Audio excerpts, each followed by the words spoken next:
Ask the Dean episode. I have no idea because it's cut off on my screen. Hello, everyone. I'm excited to be here. Excited to be live on our public channels. Usually this series is reserved for our mapped members in our private Facebook group. But every first of the month, every Monday, first Monday of the month, we are live to our public channels as well. I'm joined by Dr. Scott Wright, former Director of Admissions at UT Southwestern, retired Executive Director of TMDSAS, the application service that trumps all application services and is opening here really soon. Yep. We are in application season. Welcome, everyone, to the most stressful time of the year. Yes. The Christmas songs is like, it's the most wonderful time, right? Application season, worst, right? It's the opposite of that. So, Rachel Grubbs, co-founder of Mapped. How are you doing, my friend? I'm fabulous. I'm glad to be here. It's I can tell by the amount of times I've been tagged in Facebook that the stress levels are high, and that's okay. I am here to help. You are here to help, and I love the widescreen look. When you go full screen, you can see the mapped artwork in the background there. Look at that. There we go. Woohoo! Before we jump in and start answering tons of questions, I want to take just a moment to show you Mapped. If you haven't checked out Mapped yet, it's not called MapD, it's not called MD app, it's called Mapped without an E. I want you to check out Mapped. I want to show you Mapped because today is actually the last day that we are in beta. We'll still have beta features moving forward, but the application, our application as a whole, Mapped application, will be out of beta tomorrow, which means our beta pricing is going away and it's increasing by $1 a month, or $10 for the year. So I'm going to share with you my screen real quick and show you what Mapped looks like. Now, this is our dashboard after you enter in a bunch of information. I was on a webinar last night. People are like, how do you calculate your GPA? Well, Mapped makes it really easy. And you get some cool graphs, right? This is a great graph of someone who really struggled and then had a bunch of great upward trend. You can see all the different application services because they do calculate them a little bit differently. If you click on more details, we have some different graphs that shows you just the same information in different ways to help you see where you're going. This is one of our favorite graphs, this class standing GPA graph, because this shows you, right, the power of an upward trend.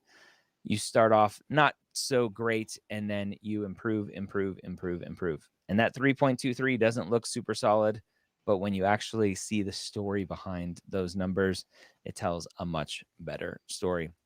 One of our newest features is our roadmap, where based on my start date for medical school, which is 2023 here in the profile, or 2022 rather, if I change it to 2023, I can then show you the roadmap updates automatically. And the first few boxes are general kind of big time chunks. And then we start getting into smaller and smaller time chunks for when you should take the MCAT, when you should start getting your letters of recs and researching schools and working on your personal statement.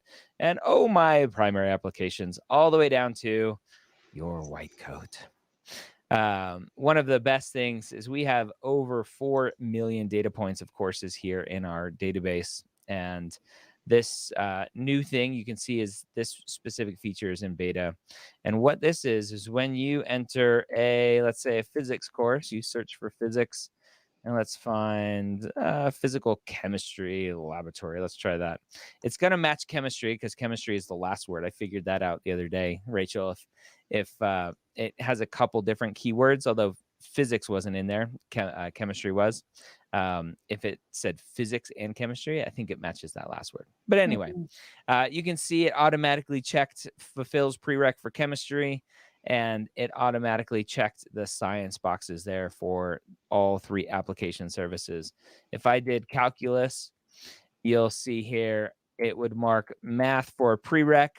It still auto selects science for Texas and the MD AMCAS application, but unchecked the DO application because math does not count as a science. And so hopefully a better way, easier way for students to track all of their stuff. You can track all of your activities in here, can keep journal entries so you know when it comes time to applying, you remember what you did 2 years ago, 3 years ago. Mapped is a tool that you should be using as soon as you know you want to be a doctor, as soon as you are a pre-med. You can track all of your MCAT exams, practice, and full length. So if it's a practice test, we have all the practice tests in there. We actually need to add the new one now that Med School Coach has a practice exam as well. And then one of the best features, which is still currently being tweaked, we had a big update a couple weeks ago, and one update coming out tomorrow that is going to make this easier for us, where we can push you feedback based on the data that you give us. So you can see these first couple ones are just some information pushes about National Premed Day, which is coming up, West Coast Health Professions Conference. But then we can also give you specific feedback based on the data that you give us. And there's no examples here other than the shadowing one that says, hey, you have 50 hours of shadowing. Congrats, here's some information. But we can give you feedback that says, hey, your GPA, your first 20 credit hours of your GPA isn't on the trajectory it needs to be on. Here's some advice, some feedback for you. You can invite your advisor. If you have an advisor at your school, you can invite them. You can invite your mentor, someone, so they can look at your data in a read-only matter and give you some feedback as well. Keep track of your contacts, your letters of rec writers, work on your applications. So we have this fancy kind of application simulator now showing you what each of the different application services is looking for. And then you can work on your essays inside of Mapped. So you can see the AMCAS application has lots of potential applications that may require you to write something. You come in here and you can write your essays as much as you want.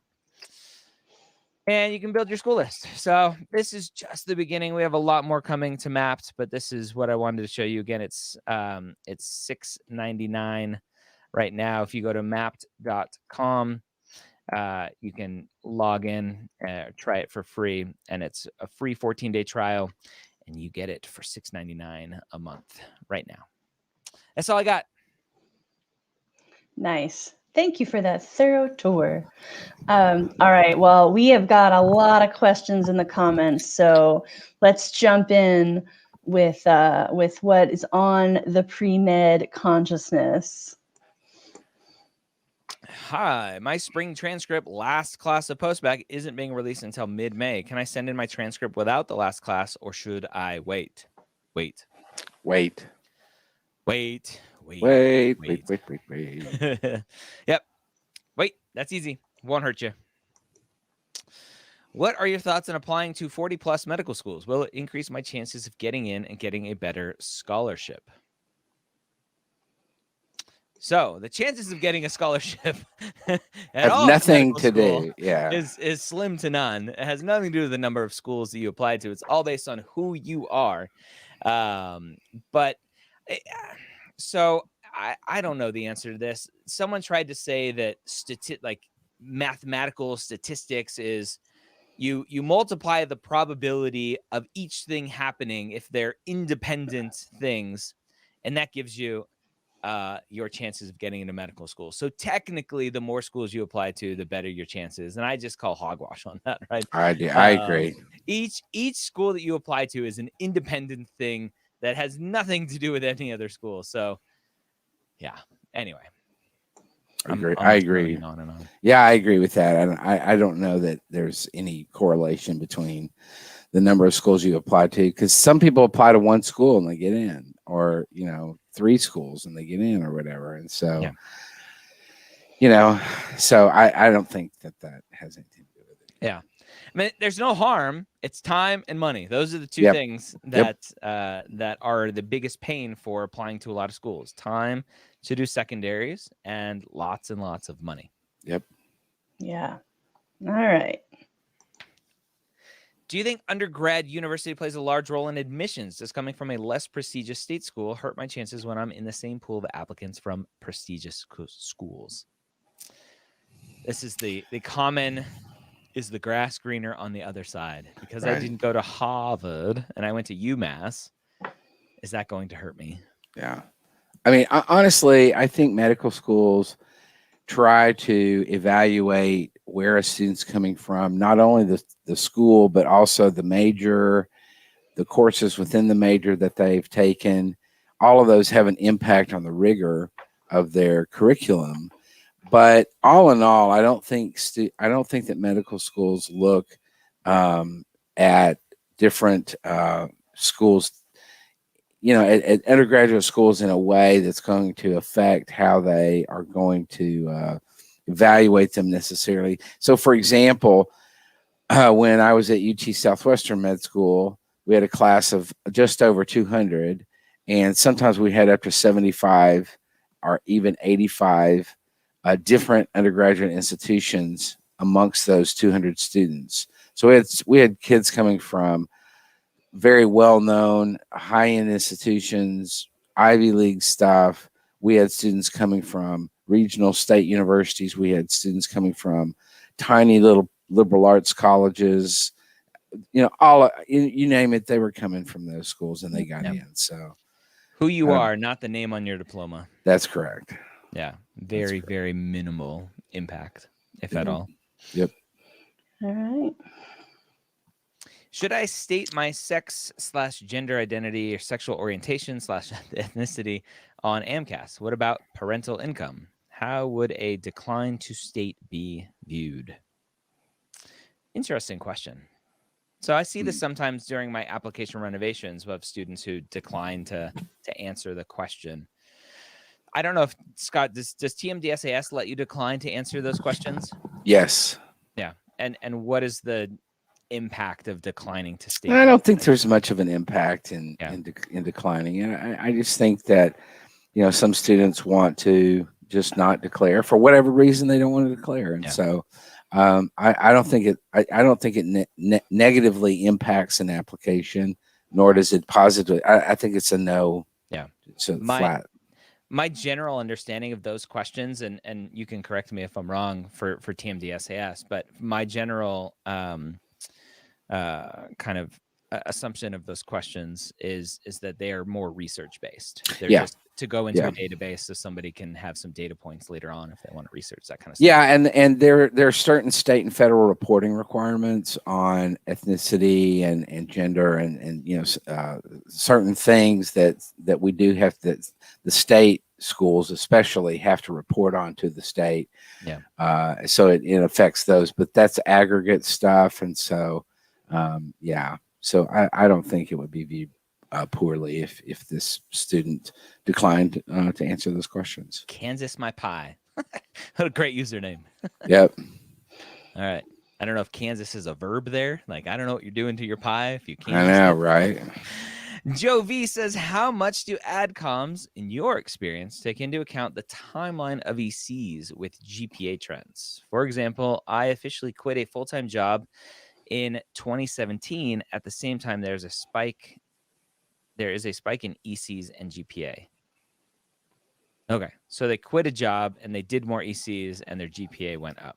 Do you think that adcoms are sitting there with like little cutouts of GPA and jobs and ECs and moving them around, going what happened where and cause and effect? And well, I do think that sometimes admissions committees will look at an application and they will see, okay, for example, a student that has a 3 maybe let's say a lower than, what the student might want to see, let's say they have a 3.3 GPA, but it becomes clear to the admissions committee that they were working full time or had several part-time jobs and that there was, a lot, they were putting themselves through school and their family income was low and a very large percentage of their costs were coming from themselves. They were putting themselves through.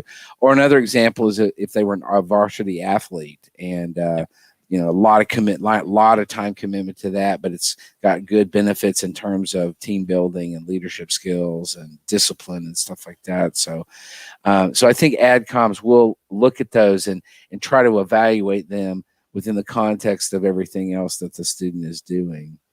So, and another good example are the service academies, how, they they just got, you know, tons of stuff to do. So Just a thing or two. All right. How to write honor/recognition section on AMCAS if we are grouping many of them together. Is listing okay, or how could we incorporate a story with this section? Well, I have a book, the Premed Playbook Guide to the Medical School Application Process, which talks about how to write these sections. Show it again. Now that we've got you on solo. Is that the actual real book? No, this is the pretend one. Oh, okay.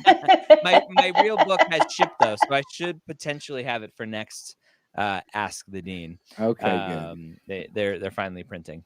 Right, we talk about this all the time, Scott. Right? Is the activity section is your ability to show what you've been doing with your time, the kind of impact that you've had on this world and in each of the activities. And for honors, awards, recognitions, there's really not much impact that you can show there. So a story or something that's just not really necessary. Just in my mind, just list those things. Yes, and he agrees. He's frozen. All right, let's move on. Okay, he'll come back to us. Let's see. Yeah. Who's next? Some of you repeat question askers, I'm giving other people a chance first, okay? So don't be offended. What is your opinion on people applying who have relatively low clinical experience hours but believe they understand the profession and its pitfalls due to having an MD in the family and shadowing? Head shake from Dr. Wright. No, huge head shake. No, I don't like it. I don't think, number one, I don't think that just because your dad or your mom is a doctor that gives you that it automatically checks the box for you. So I think that what the medical schools are looking for is a commitment, a level of commitment. Yeah. It says I'm committed to doing this, and I'm committed to seeing more than just, you know, the way that you put it. And this may not be your reason for the question asker. It smacks of sort of checkbox. Well, I checked that box because my dad's a doctor, or I checked that box because my mom's a surgeon, so I don't have to do all that stuff. I think they want to see the commitment on your part. They want to see, they want to see that you're getting clinical experience with patients full time, or with patients in a setting that gives you a sense of how are you working in this environment, not just how. Not just seeing mom or dad doing it. Yeah, I actually think it's the opposite, where on AMCAS and I'm assuming on TMDSAS and ACOMIS, I forget off the top of my head, where you put like, what is mom's profession? What is dad's profession? Mm-hmm. As soon as I see mom's a doctor, dad's a doctor, I go, red flag. I hope this student has done enough of their own research, and not research in the technical term of research, but research as in exploring healthcare to see if it's what they want to do, not just what mommy or daddy do, and therefore I want to be a doctor. That's right. And mom or dad being a doctor has nothing to do with what clinical experience is about. Clinical experience is, do you like being around patients, not do you understand what medicine is about? That's more the shadowing. That's shadowing, right? So yeah. Yeah, I mean, 100% agree. There's a big difference between, I understand that women release feces in labor, and I was there while it happened, and I made sure she didn't feel ashamed. And I mean, I pick an example like that because that's the kind of reality we're talking about. And patients aren't always kind. Patients aren't always grateful. You have to really know how to keep your cool and still love what you're doing when it's really hard. And that's what clinical experience is about, is making sure that you're really in it for all of the good reasons, warts and all, Yep. Yeah. OBGYN, one of the only specialties that'll get the ceiling dirty. Yep. not the only one, but one of them. One of them. All right, let's keep on trucking. I have a bachelor's degree of mechanical engineering from Texas A&M, GPA 3.74, August 2020. Would it be okay to take all MCAT prereqs at community college due to financial problems? Thanks. Great question. They actually gave good context around what is big picture. Big picture, their stats look pretty good. Scott, what do you think?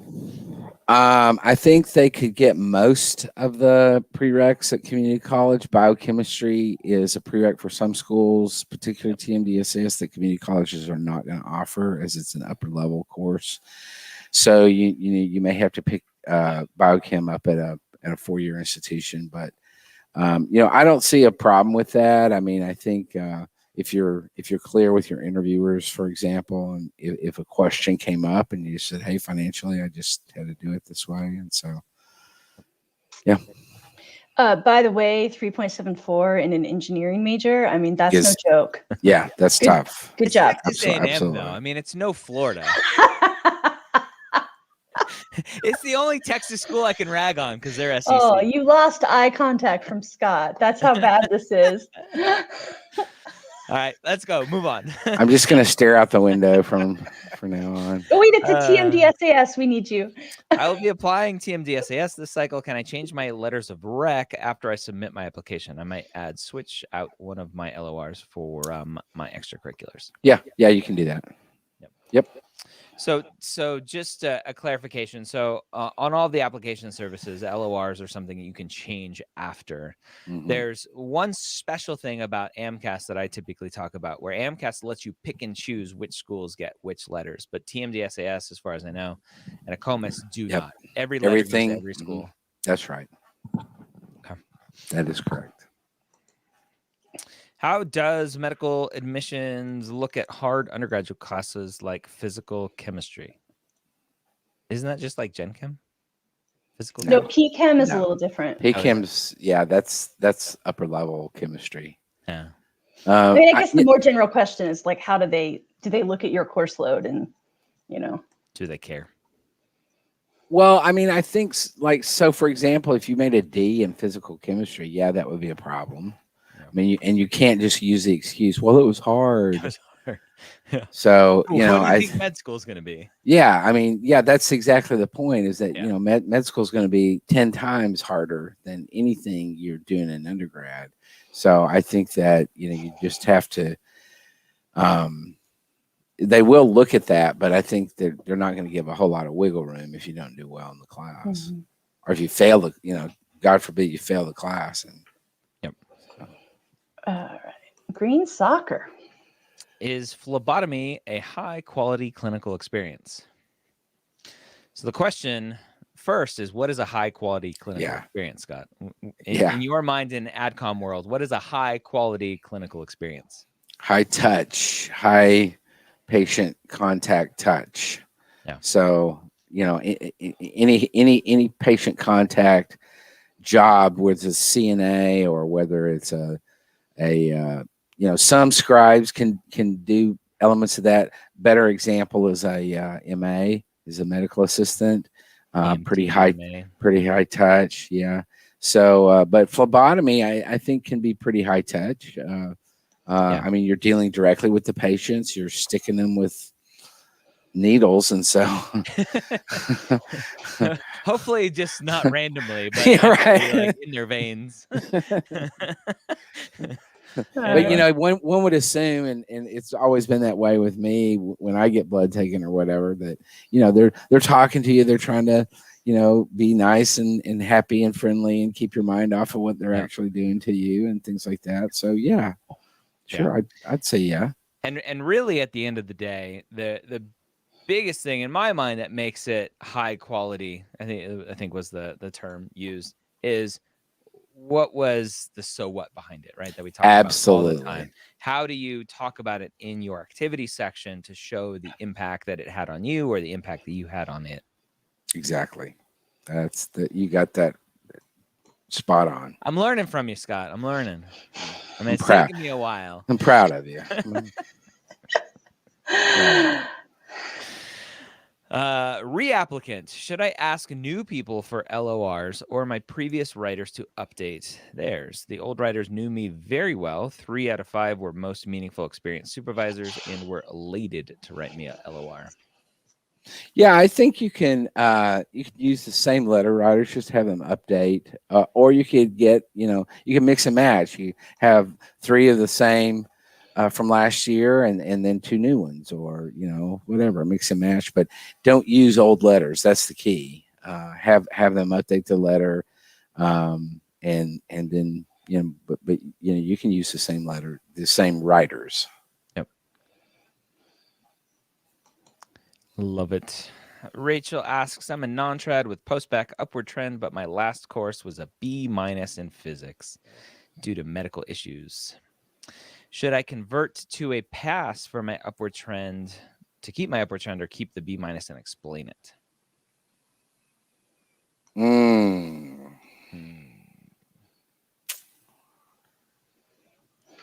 I'd probably keep the B-. I think, and explain it. You can explain it in your application or whatever, and or in an interview. And but I don't. I think it might be a bigger red flag if you had a P. Everything else was graded, and then there's this one sole class with a P, and it's like, what's up with that? Yeah. And, the fear that students have, though, is the B- may drop my GPA enough to where they're not even going to be able to ask me why, but a P is going to save my GPA, and then they can ask me why I have a P. Well, yeah, it's a tricky situation. Yeah, that is tricky. I mean, I could go either way on that. I honestly, I think I don't feel strongly about the B-. I think that's a good point, Ryan. That either way, you're going to have to kind of explain what the situation was. So. Yeah, we actually have a couple questions around this, so I'll show another one just while we're sort of in the downward trend, or one B- I wouldn't call downward trend, but while we're in that topic.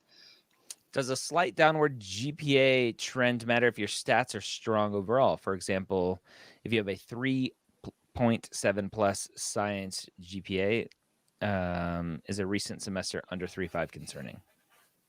I would say no. I wouldn't worry about it. Nope. Yeah, when we say downward, upward trends, like that's for low GPAs or lower GPAs. Yeah. Overall. Yeah. Okay. Like, why did you drop from a 3.9 to a 3.8? That's a downward trend. Yeah. All right, another Texas specialty one. How do you recommend TMDSAS applicants write out their activity descriptions, given that there are less characters available than MCAS? Well, technically there are more, right? Because you have unlimited yeah. spaces. Right. Yeah, there's the solution. Why didn't we think about this? Scribe activity 1 of 2. Scribe activity 2 of 2. That's how we should get around this. No.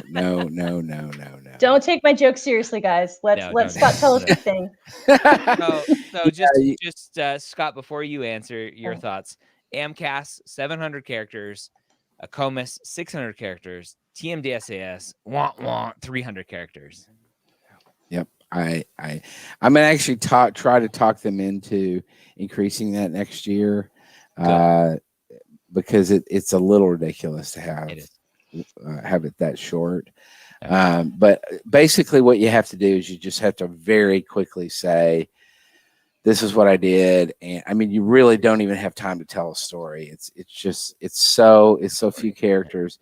And I recommend that you don't use full sentences, that you use phrases separated by semicolons or semicolons, commas. Use punctuation to separate the thoughts, so that you can say, instead of saying, I served patients by doing blah blah blah blah blah, just say, did served this, and then you can say, I really, I got out of it that patient or whatever. So you have to really be very think you don't mess around with full-on sentences, because you're wasting so many characters by doing that. It's basically the opposite of what I tell you to do for MCAS and ACOMAS. Yeah, essentially. But that's right. That's what they force you to do. So there's nothing you can do about it. All right. Our buddy Dan Luca. How does the application timeline differ for ACOMAS? So it really doesn't. The application is very similar.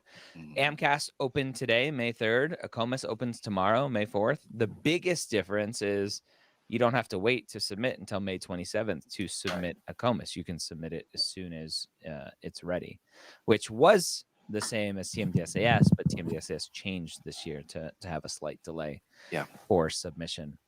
Other than that, the actual application cycle timeline is a little bit different. The DO cycle tends to be a little bit longer, offering interviews a little bit later and acceptances a little bit later.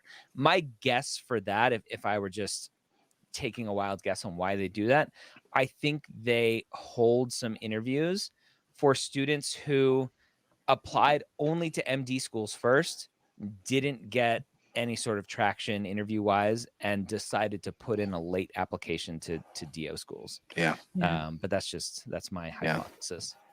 All right. How long do you think med schools will take online courses? My university is still mostly online next semester, but I know some schools are going back in person. I kind of suspect it's going to be this whole cycle for sure. And I think that a lot of medical schools are going to be accepting online. I think it may, my guess is that a lot of medical schools are going to see a lot of changes that they're going to make based on COVID things that they've done to adjust for COVID. They're going to keep with it. In other words, I see a lot of medical schools saying, okay, we saw that there were no differences in terms of online courses and stuff, so we're going to just go ahead and blanket accept them. There's going to be med schools that are going to say, hey, we're going to do all virtual interviewing, or we're going to offer the students the choice of whether they want to do it virtually or in person, or so I think there's going to be a lot of differences after this is all over. Be my guess. Yeah, we're doing some research on this now to add to our med school database, and we're not done. So it's not all posted and mapped yet, but the early stuff we've looked at is a mix. So some schools are saying 2020 only. Some are saying as long as the pandemic is going on, which when do you define it ending? And then a few, the one I noticed that I thought was most remarkable is Hopkins is now just saying any online ever. So they didn't just say 2020. When they said the first year they said we're going to do it this year, they were like, and going back, which I think there's a lot of that's fair. Yeah. Right. Like if online's okay, then it's okay.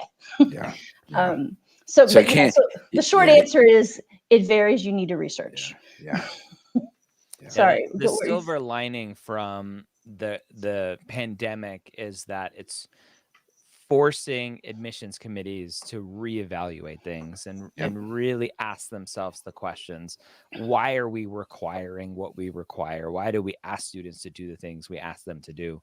Is it just because that's always the way it's been and we continue to do it? Do we really need this? And so I'm excited to see what the future of medical school admissions is. And I hope that it becomes better and more accessible for more students. Yeah, me too. Agreed. All right. For a 34-year-old non-trad coming from a finance career and currently enrolled in a do-it-yourself postbac, how much would having zero research experience be considered a liability? My favorite. As in none? None. Scott, so what I've been saying a lot lately is research is the most overrated part of the application process in the pre-med world. Pre-meds are like, I didn't get in. It's because I don't have enough research. I'm like, probably not.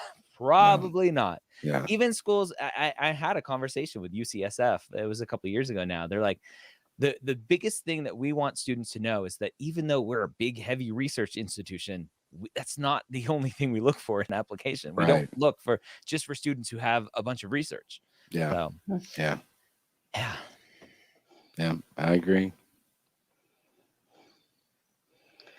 All right. Sorry, I was looking for someone who we haven't already answered because we're getting a lot of repeats.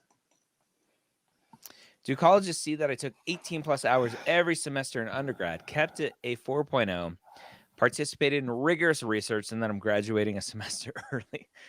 So basically, do colleges know that I'm a badass? Yeah, they do. Yes, they do. Yep. They can see how many hours you took in a semester. They can see, obviously they have a 4.0. They can see you're participating in research. Now your description of it, and if you're getting a letter from it, is going to dictate how they see it as rigorous or not rigorous. And I'm not sure exactly what that means, in fact, but I think I get what you're saying. But they're going to see all of that stuff, and it will be meaningful to them. Yeah. Hopefully there's some extracurricular activities in there as Yes. well, outside of research, like clinical experience and some shadowing. Yeah. And that's a very good point, Ryan. And I think what I would say about that is I've seen these sort of fast track students who are, they're trying to graduate in 3 years, and they're doing all this stuff, and they're great students and all that, but they have no experience, no clinical experience whatsoever. I've seen that a lot too. I'm not sure why, but oftentimes the fast track students, I guess it's like they're so well informed about so many things and somehow miss the memo in clinical. Yeah. Clinical matters. Yep. Yeah. No, it's because they think I'm a 4.0 student. I have a 518 MCAT score. I have rigorous research. I'll get into medical school. It's just like, maybe not. Maybe. How many butts have you wiped? Yeah. Okay, that's it. I'm done with referencing bowel movements just for today. I mean, that's like the second or third time today. I know. I'm really on a roll. I did have some children visiting me this weekend, so like there was a lot more talk about it. But yeah, let's a friend's family. That sounded weird. Let's move on. There you go, kids. I got some candy. Oh God. No. Anyway, Oh, what do schools think about criminal records, i.e. misdemeanors? How do you get accepted with these? I know of a doctor who got accepted with a DUI, so I know it's possible. Yeah, I mean, I absolutely agree that, a lot of it's going to be timing. When was the DUI? Something as a freshman is interpreted much more differently than something that happened last week. So I think that they are going to look at that. They are going to look at, what your explanation of the event was and kind of what you're saying about it. And so, all those are going to be taken into consideration. If you have multiple things that all involve, for example, alcohol, then that's going to worry an admissions committee. So, I would be, just upfront and say what happened, what the situation was, and then just move on. Yep. All right. Yeah, and some schools, right, going down to the brass tacks, some schools will automatically filter out anyone who checks yes to having a misdemeanor. Yep. And other schools will want to see based on their normal review process. Yep. Mm-hmm. So. Yeah. Yep. Hi, started the application today. How would I go about listing multiple shadowing experiences, especially with the way AMCAS is formatted? Got a good book about it. The Premed Playbook Guide to the Medical School Application Process, available for pre-order. Yes. One more time. Yeah. List it. Yeah. Just list. Dr. Smith, otolaryngology, 10 hours. Dr. Johnson, ENT, same thing, darn it.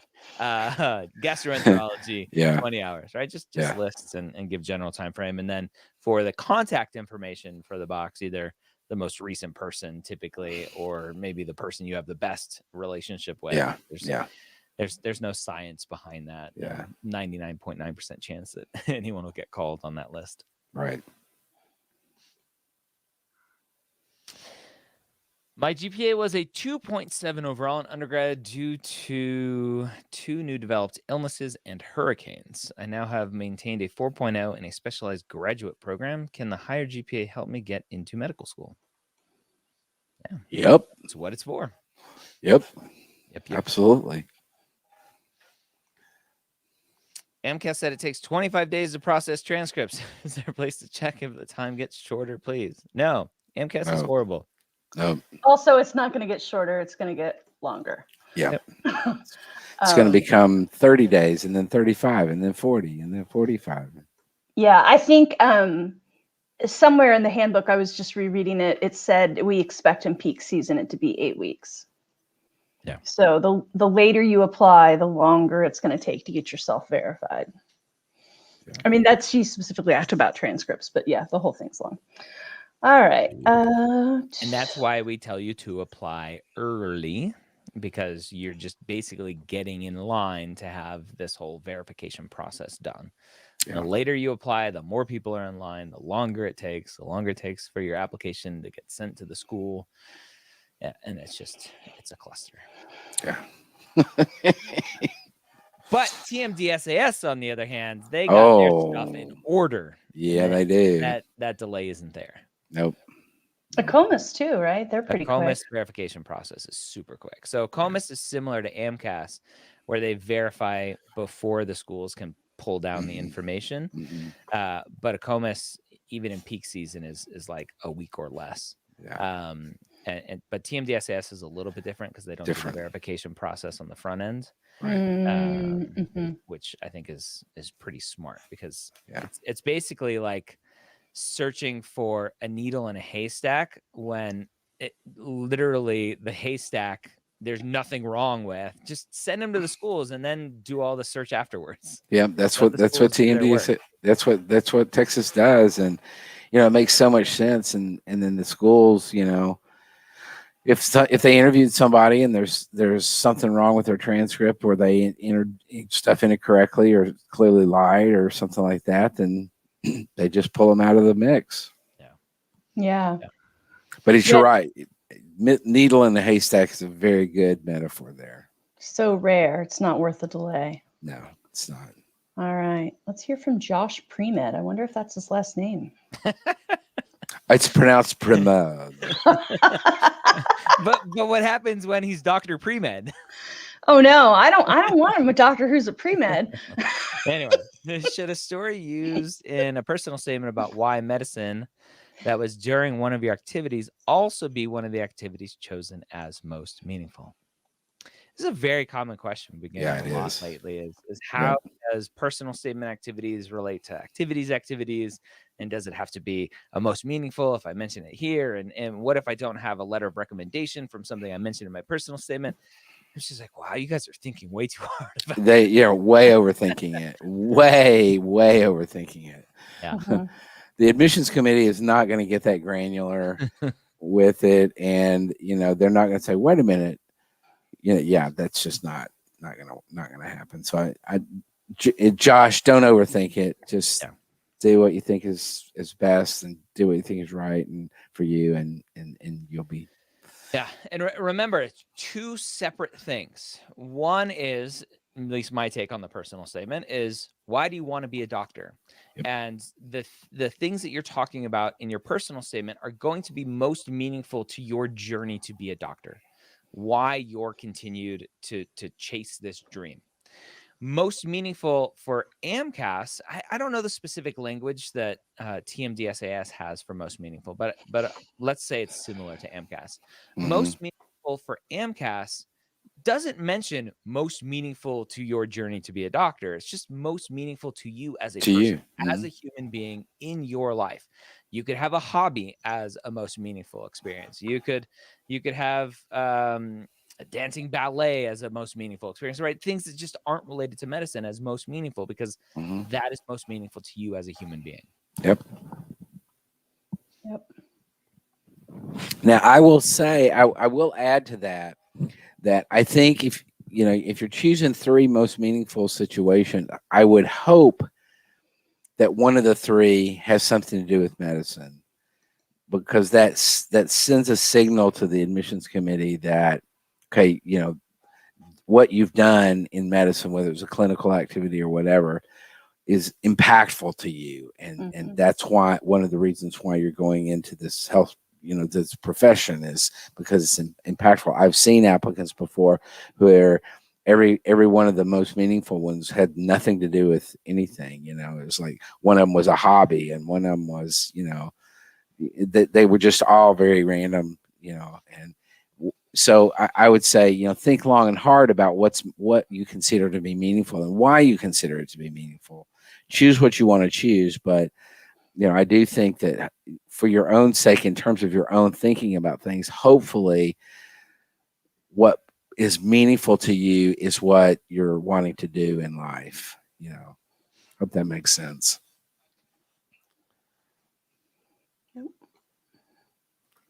For people that have only e-shadowing experience, how do we add this on the application? I see that they require number and email to be able to confirm your hours, but if it was online, that's not possible. So for e-shadowing, I have contact information at eshadowing.com on what to put on the application for me as contact information. You list it as normal shadowing hours, and then just explain that X number of hours were e-shadowing, or all of them were e-shadowing, or virtual shadowing, whatever the language is you want to use. Yeah, I wondered if this person used e-shadowing and wasn't referencing specifically your brand, which is part of where it put it on. So if you guys have been doing some form of web shadowing or virtual shadowing and doing it with a group that's not certifying your hours, then yeah, that's tougher. But what Ryan just said, he does allow you to have certification verification through his.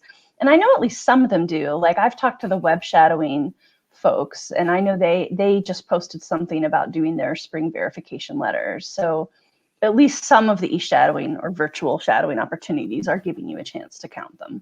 Yep. E-shadowing tonight with Dr. Judy Melanik, forensic pathologist, I think best-selling author of Working Stiff. Amazing book about her journey to be a forensic pathologist. So. Oh, cool. She's also the keynote at the West Coast Health Professions Fair. She is. Oh, that's awesome. Neat. All right. Got time for a few more. Is it a red flag to work in a research lab for several years and have no publications to show for it? Nope. That's the joy of research. Sometimes you win, sometimes you lose. Yeah, that's why again, research in my mind is one of the most overrated things, especially publications, because there's so much luck that comes with being able to publish research. Especially as a pre-med, you have to join the research lab at the right time that you're gathering enough data to be able to write it up into an abstract and get it approved for a publication. And just there's so many things that have to go right as a pre-med because you're coming in and out of these different situations. It's just like, great, you have a publication. That doesn't mean you're better than someone who doesn't have a publication. It just means you timed it right. Luckily. Yeah, that's right. And not only that you timed it right, but the timing was right for you. You had nothing to do with it. And it was just complete luck that you happened to get into a lab at a particular time when stuff was happening in the lab and things really, went you crazy. Jumped onto that speeding train. Yeah, exactly. Only I made it go. Not the 7 years of work before me. Yeah. I actually had just a follow-up point to that. I had a great conversation with someone today, and she's like, well, like, how important is research? And I did this one thing where it really wasn't research. We were doing a lot of data review and trying to figure out this research that we want to do. And I said, no, that is research. Like, research is asking questions and trying to figure out what answers are already out there and what answers you're looking for and how to think about answering those questions. Like when you're doing the lit review about what's out there already and you're trying to think about how you want to set up your study, like that is research. And so many people just think research is like micropipette. And it's just, So anyway, I have lots of thoughts on research. You can tell. Apparently. All right. Sorry, this is a duplicate, but I just saw that it is safest to use YouTube. Okay. Oh, that was a Facebook poster. We're not getting the private Facebook group comments. Oh. That's Is it okay to take the MCAT without Physics 2 and concurrently taking biochem if I am using Blueprint Prep? Rachel? Is it okay? It is okay. It is not ideal, right? So a lot of times in the world of MCAT prep and admissions, we like to talk about, optimal versus acceptable versus not acceptable. Optimal would be having biochem under your belt. I'm not as worried about Physics 2. I mean, I know physics can be a real challenge for some people, but there are only maybe like 5 or 7 topics from physics 2 that are going to come up on the MCAT, and physics is usually a relatively small percentage of the MCAT. One challenge here is that all MCAT forms are different, so you never know. You could end up with a physics heavy day. And again, all MCAT forms are different, but biochem can show up in the bio section. It also shows up in Chem Phys because the full name of that section is Chemical and Physical Foundations of Biological Systems. And it can show up in Psych Soc. It's pretty small, but 5% of the Psych Soc section could be the neuroscience. So you're getting some biochem there. So if you don't have one semester of biochem and have a really, really solid foundation, it could impact your content knowledge in 3 sections. So all that to say, if now is the right time and you need to take the MCAT prep now and you don't have biochem yet, it's going to be okay. You're going to have to work a lot harder to be sure you've mastered the biochem, because MCAT prep assumes you're reviewing and you're going to be learning it cold. Hope that helps. Yeah. Should we? Oh, yeah, we got room for one more, right? Yeah. Oh, yeah. Is it bad if majority of your clinical experience comes from caring for a family member?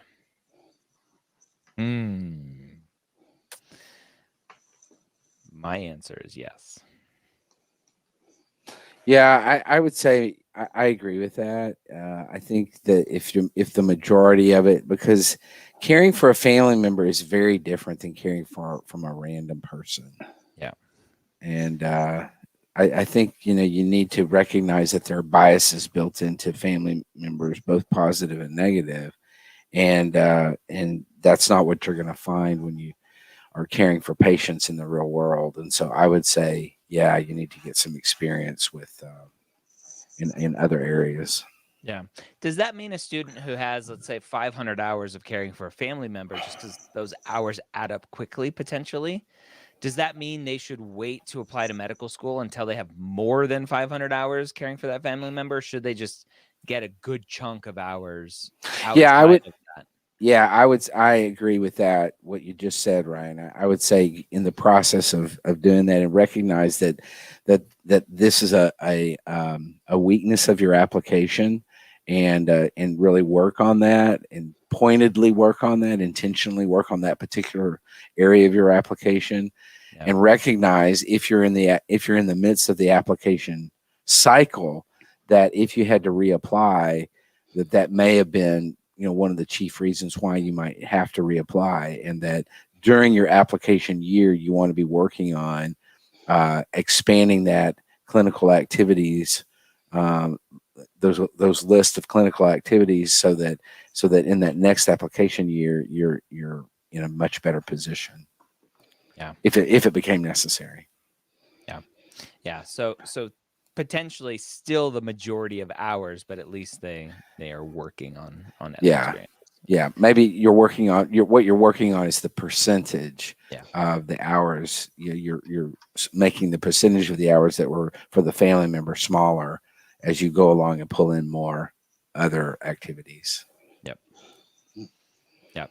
Carson is sad because we didn't answer any of his questions. So I was looking through his questions, and let's try to answer one. One of them. I was looking. I couldn't find any Carson questions. Yeah, they're here. Oh, okay. Here's one. We love you, Carson. Here's one. How does it look if you take extra semesters to graduate? Well, coming from someone who was on the 5-year plan myself, that explains a lot now. Yeah, that I know right. That about you. Yeah. No, I don't think it's a problem. I there's a lot of reasons why people take extra semesters.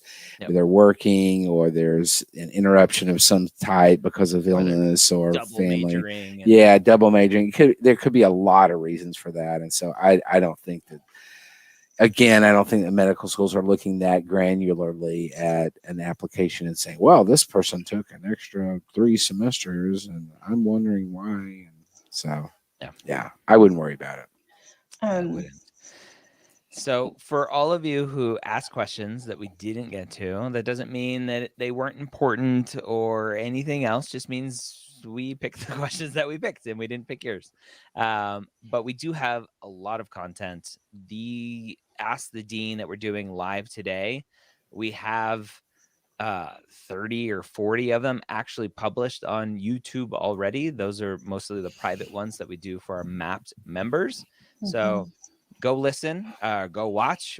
It's in podcast form as well. If you want to just follow in Apple Podcasts, Google Podcasts, Spotify, wherever, and you can listen to us drone on and on about how lovely the pre-med process is. So Cool. Right. Yeah, and I'll add to that. So with the Ask the Deans, if you search in Google, it'll give you time stamps, so you can always jump right to the specific question. And then, I think Ryan said this at the beginning of the session. If you join Mapped, you can come to Ask the Dean every week. We do them public once a month, but Mapped members get them every single week. So come hang out with us. Yeah, hang out. And Mapped, absolutely. again, leaving beta tomorrow. Go to mapped.com today. Sign up to get our beta prices locked in. Yeah. Have a great night, everyone. Bye, everybody.